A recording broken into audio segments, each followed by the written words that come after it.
गणपती बाप्पा बसलेत आणि आपण आरती करतो. आरती झाल्यानंतर स्वतःभोवती प्रदक्षिणा मारतो आणि मग म्हणतो की घालीन लोटांगण वंदीन चरण डोळ्यानं पाहिन रूप तुझे.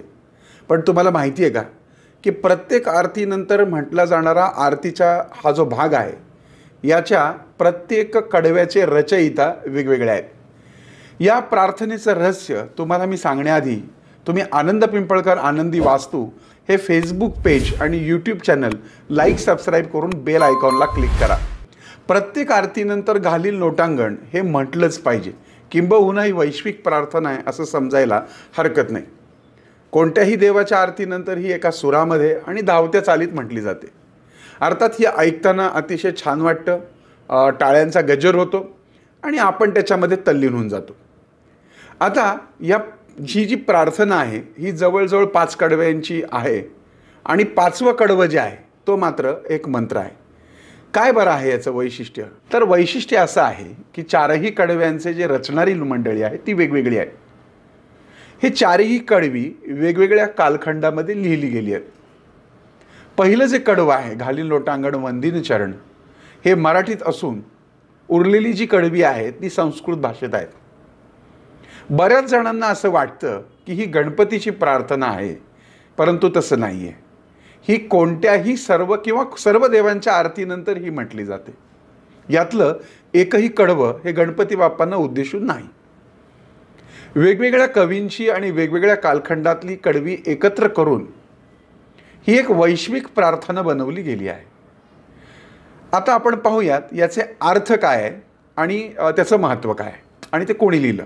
घालीन लोटांगण वंदीन चरण डोळ्यानं पाहिन रूप तुझे, प्रेमे आलिंगीन आनंदे पूजिन भावे ओवाळीन म्हणे नामा. अर्थात म्हणे नामा यानुसार आपल्याला कळलं असेल की 13व्या शतकामध्ये संत नामदेवांनी एक सुंदर रचना केली आहे. अर्थात विठ्ठलाला उद्देशून श्री संत नामदेव म्हणतात, तुला मी लोटांगण घालतो आणि तुझ्या चरणांना वंदन करून मी माझ्या डोळ्यांनी तुझं रूप पाहीन. एवढंच नाही तर मी तुला प्रेमाने आलिंगन देईन आणि तुला मनोभावे ओवाळीन.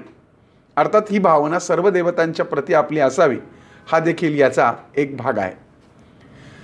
त्वमेव माताच पिता त्वमेव, त्वमेव बंधूच सखा त्वमेव, त्वमेव विद्या द्रविणं त्वमेव, त्वमेव सर्वं मम देवदेव. हे जे कडवं आहे हे आद्य शंकराचार्यांनी गुरुस्तोत्रामध्ये लिहिले आहे. ते संस्कृतमध्ये असून हे 8व्या शतकामध्ये लिहिलं गेलं आहे. याचा अर्थ असा आहे की तूच माझी माता पिता आहेस, तू माझा बंधू आहेस, तू मित्र आहेस, तूच माझं ज्ञान आहेस, धन आहेस आणि तू माझं सर्वस्व आहे. पुढच्या कडव्यामध्ये कायेन वाचा मनसेंद्रियेर्वा बुद्ध्यात मनात्वाम प्रकृती स्वभावात करोमी यद्येद सकलम परस्मय नारायणायती समर्पयामी. हे कडवं श्रीमद भागवत पुराणातलं आहे आणि ते व्यासांनी लिहिलेलं आहे. भगवान श्रीकृष्णाला उद्देशून, हे नारायणा, माझी काया व माझं बोलणं, माझं मन, माझी इंद्रिय, माझी बुद्धी, माझा स्वभाव आणि माझी प्रकृती यांनी जे काही कर्म मी करत आहे ते सर्व मी तुला समर्पित आहे करत आहे किंवा समर्पित करत आहे. हे या कडव्यामागचं महत्त्व किंवा गमक आहे.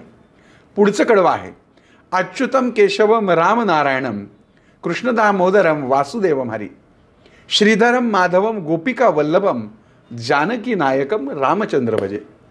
वरील कडवं हे आदिशंकराचार्यांच्या अच्युताकष्टम मधलं आहे, म्हणजे जवळजवळ 8व्या शतकामध्ये लिहिलेलं आहे. म्हणजे मी भजतो त्या अच्युताला, त्या केशवाला, त्या रामनारायणाला, त्या श्रीधराला, त्या माधवाला, त्या गोपिका वल्लभाला, त्या श्रीकृष्णाला मी भजतो, त्या जानकी नायक श्री रामचंद्रालाही मी भजतो, तिचं भजन पूजन करतो असा त्याचा अर्थ होतो. आणि सगळ्यात शेवटी हरे राम राम राम हरे हरे, हरे कृष्ण कृष्ण कृष्ण हरे हरे. अर्थात हा जो मंत्र आहे हा आरतीनंतर 2 वेळा म्हणावा. हा 16 अक्षरी मंत्र कलिसंतरण या उपनिषदातला आहे. कलियुगाचा धर्म हे हरिनाम संकीर्तन आहे. याशिवाय कलियुगामध्ये कोणताच उपाय नाही. हा मंत्र श्री रामकृष्णाला समर्पित आहे. अशी ही वेगवेगळ्या कवींची वेगवेगळ्या भाषांचं मिश्रण असलेली प्रार्थना अत्यंत ऐकण्यासारखी आहे. तिचं नादमाधुर्य, तिची चाल अलौकिक आहे. रचना कोणाची जरी असली तरीही हे गाताना भक्त तल्लीन होऊन जातात आणि त्यांचा जो भाव आहे तो ईश्वरापर्यंत पोचण्यासाठी मदत होते. अर्थात तुम्ही रोज आरती केल्यानंतर हे म्हणत जा. किंबहुना कोणचीही देवाची आरती केली तरी घालीन लोटांगण ही शेवटची प्रार्थना प्रत्येकाने करायलाच हवी. तुम्हाला माहिती आहे, ही वैश्विक प्रार्थना म्हणून सनातन हिंदू धर्म सर्वांनी स्वीकारलेली आहे. आणि म्हणून आपण आरती झाल्यानंतर घालीन लोटांगणचा उल्लेख जरूर करावा. हा कार्यक्रम आपल्याला आवडला असेल तर आपण शेअर देखील करा, जास्तीत जास्त लोकांपर्यंत पोचवा. आणि सगळ्यात महत्त्वाचं म्हणजे सध्या गणेशोत्सव आहे, नंतर एकापाठोपाठ एक सणवार आहेतच, तर कपाळाला ओलं कुंकू करून लावा, अष्टगंध लावा, चंदन लावा, परंतु कपाळ मोकळं सोडू नका. ह्या धार्मिक काळातच नव्हे तर एरवीसुद्धा तुम्ही कपाळाला गंध लावा. कारण ह्या ज्या ऊर्जा आहेत, ह्या ऊर्जा तुमच्या शरीरामध्ये कुठे ना कुठेतरी जात असतात. वातावरण अतिशय पवित्र असतं आणि त्याला माध्यम म्हणून तुम्ही अशा प्रकारचे गंध लावू शकता. हे गंध वैश्विक ऊर्जा तुमच्यामध्ये सामावून घेण्यासाठी मदतगार तर ठरतं.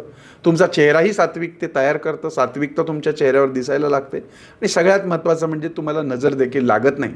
आणि म्हणून ह्या सणावारांमध्येच नव्हे तर आयुष्यामध्ये एक नियम घ्या की देवाची पूजा केल्यानंतर ओलं गंध कपाळाला लावा आणि मगच घराच्या बाहेर पडा.